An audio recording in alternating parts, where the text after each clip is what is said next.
Honestly, it just never gets old. So good every time. I love to bake, and my mom and I have been making these amazing chocolate chip kitchen sink cookies for years now, and we always get so many compliments on them, never fails. And so I thought I'd share it with you guys. The recipe that I'm going to use is from modernhoney.com. So if you want the measurements, they're on that site. But I'm going to change things up a bit because, like I said, it's more of like a kitchen sink cookie. So the recipe calls for walnuts. I'm going to use pecans. I really think that like any nut that is good in a pastry is fine. I don't think it's that big of a deal. At the end of the day, we make them more of like kitchen sinks. So whatever you think is really good. My mom has used toffee in them before, like little toffee chips. We've used caramel chips before. We've really mixed it up, so there's no really wrong answer here. So I went ahead and preheated the oven to 410 degrees. First step is going to be to grab your mixing bowl. You are going to mix your cold butter, brown sugar, and sugar until creamy. I am halving the recipe, by the way. So if you think that the amounts don't match what you're reading, that is why.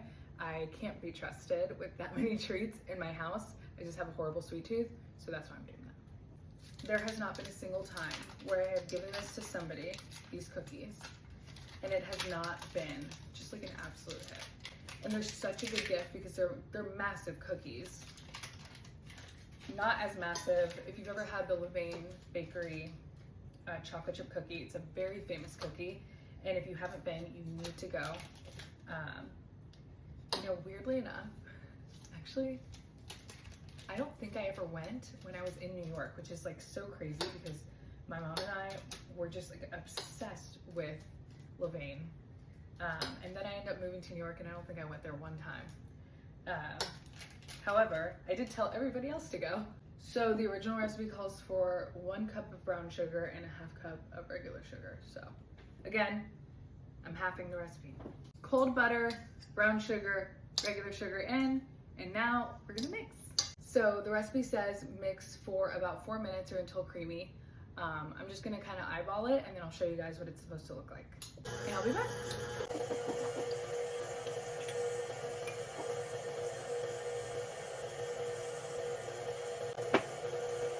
This is the consistency that we want. Let me show you. See how it kind of creamed up together. Now we are going to add our egg. And I really should have taken these out for them to be room temp, but I forgot. So hopefully that doesn't ruin everything. But mark my words, I am going to get so good at cracking eggs that I'm going to be able to do the little one-hand crack thing. So that's pretty much mixed. In another bowl, we're going to mix in the dry ingredients. So we're going to start off throwing in the 2 flours. Again, I'm halving the recipe, so I'm gonna have to do a little bit of math here because it's 1.5 cups of cake flour, 1.5 cups of regular flour, so even amounts.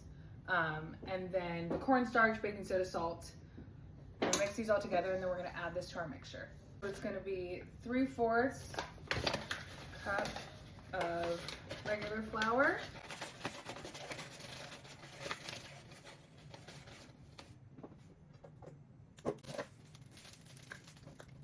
3/4 cup cake flour. Oops. 3/4 teaspoon baking soda, 3/4 teaspoon salt in the original recipe. We're gonna do a little bit over 1/4 teaspoon for each. The original recipe calls for 1 teaspoon of cornstarch, so you're gonna do 1/2 teaspoon cornstarch. Now let's mixy mix the dry ingredients.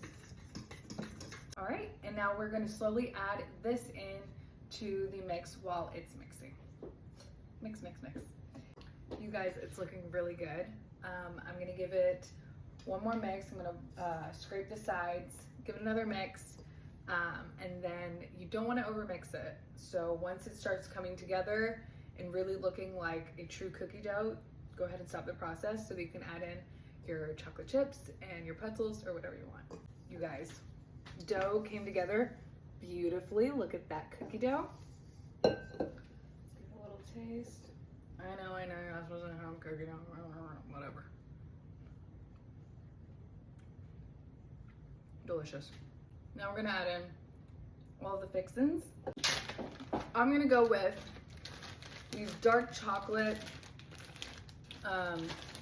chocolate chips, but they're like the larger melty ones. They're pretty big compared to a regular chocolate chip. So I'm gonna add in these. I don't want to see anything in the comments about like, that's too many chocolate chips, it's too sweet. For you. And then this was like a mix of peanut butter and chocolate chips. These are milk chocolate and peanut butter, so good balance there. And I'm gonna use pecans, not walnuts in the recipe. I just prefer it.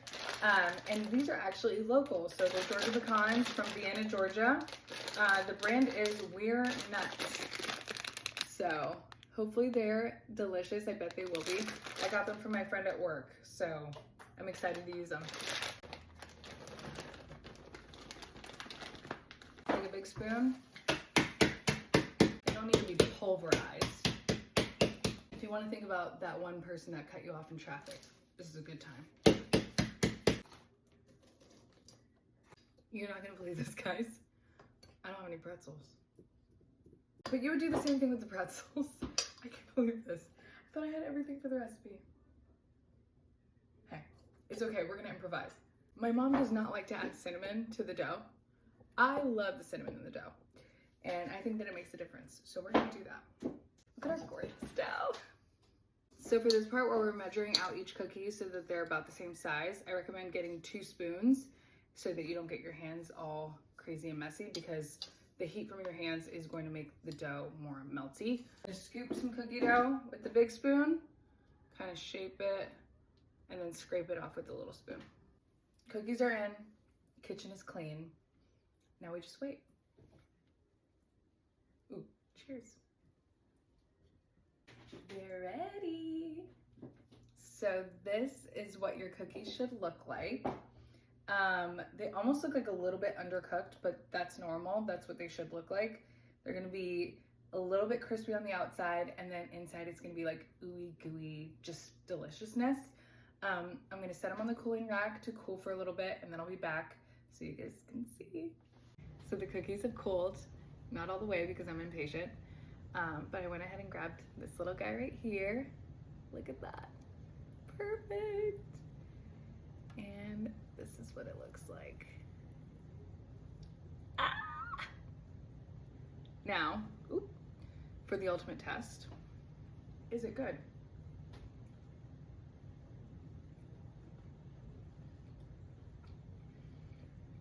Honestly, just never gets old.